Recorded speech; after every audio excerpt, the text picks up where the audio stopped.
You might have seen a trick that has a weird ending in it and it looks odd. And it might look unplanned and even be unplanned. Maybe they sometimes should be unplanned. This can be the next step for skateboarding and bring skateboarding into comedy. The path to skateboarding is a strange route, so stick along. Skatetonomy, the lines of thought never end.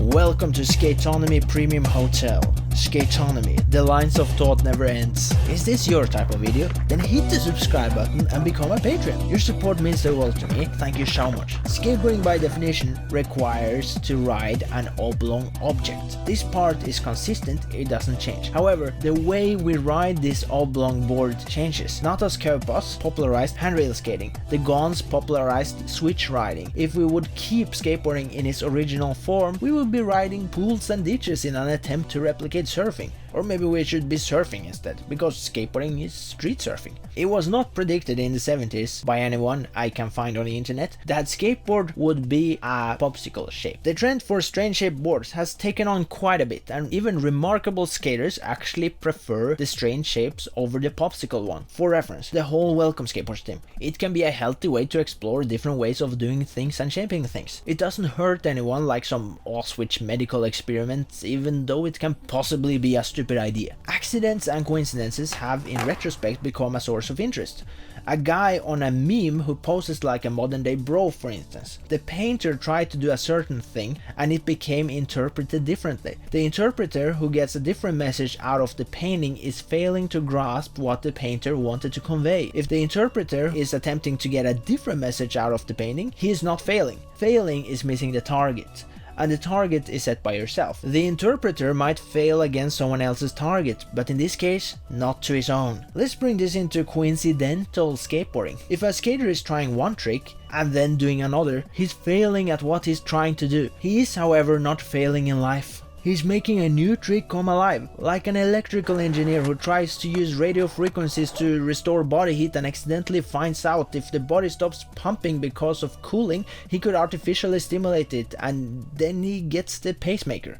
That was John Hobbs, by the way. And the question is, should accidental tricks be allowed in a game of skate? That one is easy. That one is really easy. All parties agree before the game. That's how you solve it. All parties agree and then you set the game. So you decide. The accidental trick is surprising, new and taken for granted. It makes your reflexes work. A trick done by reflex, the most natural skateboard trick. It's like when someone startles you and you get surprised and speak with your actual voice without attempting to sound like anything. That's why accidental tricks, they are not trying. They are the coolest tricks even though they look the dorkiest. I made this video because I did an accidental trick today. Alright, the plan was to shoot the board into the wall and then have it flip.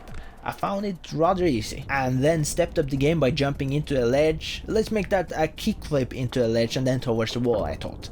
Instead of having the wall flip the board, it became a primo wall ride and my feet did a ballerina wall run. It reminded me of Michael Jackson, so I made it into the Michael Jackson style. It's essentially like a comedian who analyzes something that already happened and then making remarks about it. Or a better example, exactly like this video except the jokes. You can correctly say I failed to flip the board since that was my attempt. Then I want to bring wisdom from a special guy from Kent in England who I think his name is James or Mark. He said he might lose the battle while he wins the championship. In this manner, my goal is to explore new paths in skateboarding, and here successfully I am. On a broader scale, I'm doing what I'm intending to do, to see what more can we make out of skateboarding.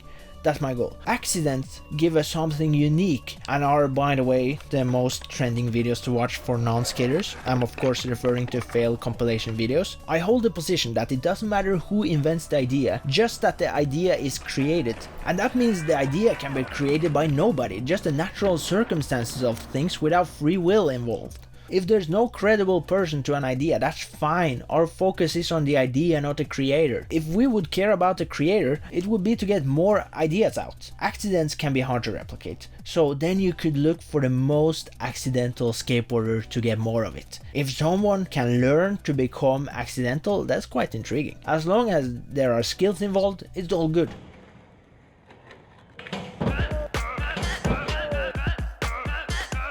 Fail videos require no skill to be interesting, while accidental tricks are like a sandwich. You have skill, accident, skill.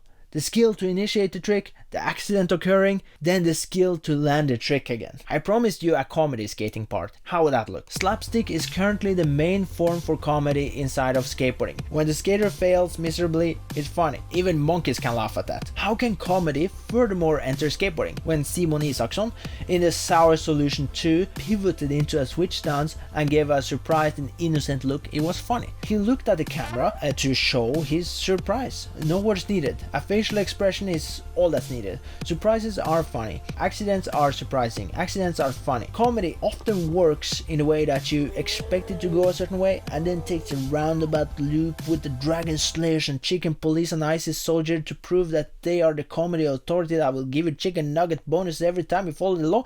Was that funny? Did you get relief? Probably not. But if you did, it supported my point. What I'm suggesting is that we allow skateboarding to take the form of comedy and not restrict it for the sake of preserving something that would die if it doesn't grow. Anything unexpected, like this video for instance, will not be bad.